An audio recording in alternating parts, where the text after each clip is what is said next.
Hello Guardians, it is EBONTIS here. It is January 21st. Xur has arrived. He is on Nessus and Watcher's Grave up in his little tree fort. So let's see what he's got to offer.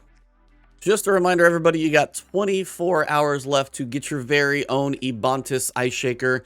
26-ounce stainless steel insulated. Blender attachment is inside. Basically, it's going to keep every beverage you want hot or cold for about the whole day that you're going to use it.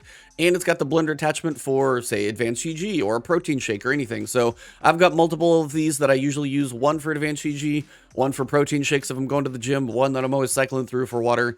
And if you guys want to pick up my first piece of merch ever, it's got the exclusive EBONTIS, like, aggressive cheetah logo on there. You guys would be supporting as well. So if you're interested, link is below in the description. Make sure you use EBONTIS for 10% off of your shaker at checkout. And now let's get to the video.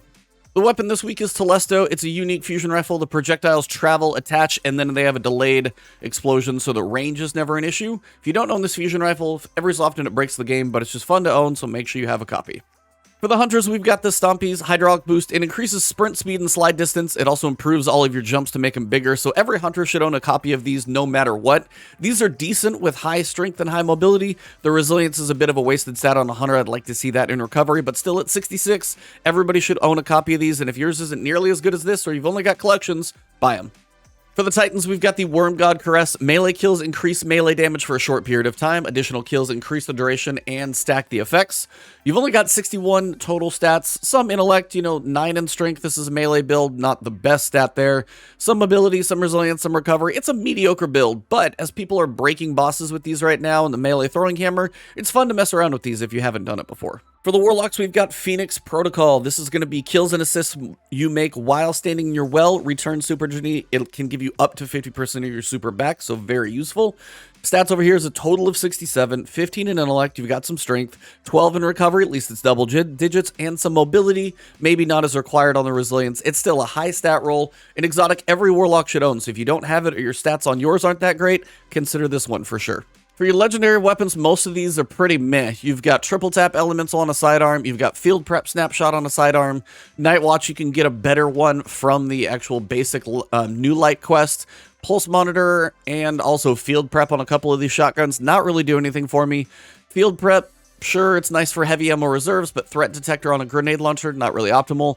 Outlaw Head Seeker, though, on this Stars and Shadow, if you switch it over to Flared Magwell for some stability and reload, you got Fluted Barrel for some stability, range masterwork. This is not a bad PvP pulse rifle. If you want to mess around with a solar pulse rifle, this is not too shabby. For the Titan, you do have the unique pieces of armor, as these are basically like the Callous Opulent Duelist got like this whole set. So if you're looking for the Opulent set for any of your characters, you're going to be able to get it.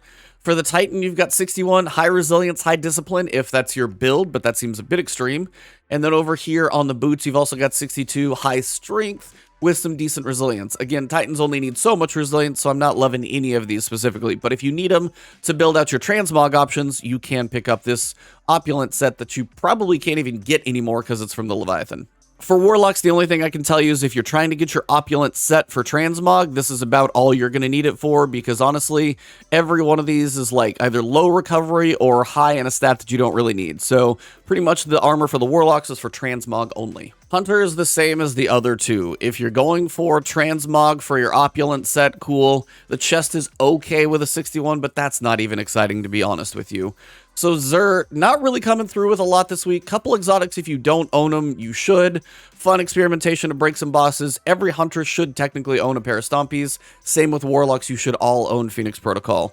So thank you guys very much. Again, you got 24 hours if you want to pick up that shaker. Link is below in the description. Thank you guys for all the support. If you enjoyed the video, drop a like below. Leave a comment if you've got any questions about anything on here or anything else, really. If you want to find me on Twitter, it's EBONTIS. Streaming on Twitch, it's EBONTIS. Right here on YouTube. If you haven't subbed yet, hit that alert bell, sub to the channel, and if you want to support me directly, you can join the channel as a member or find my Patreon down below. Have a good one, and thank you all.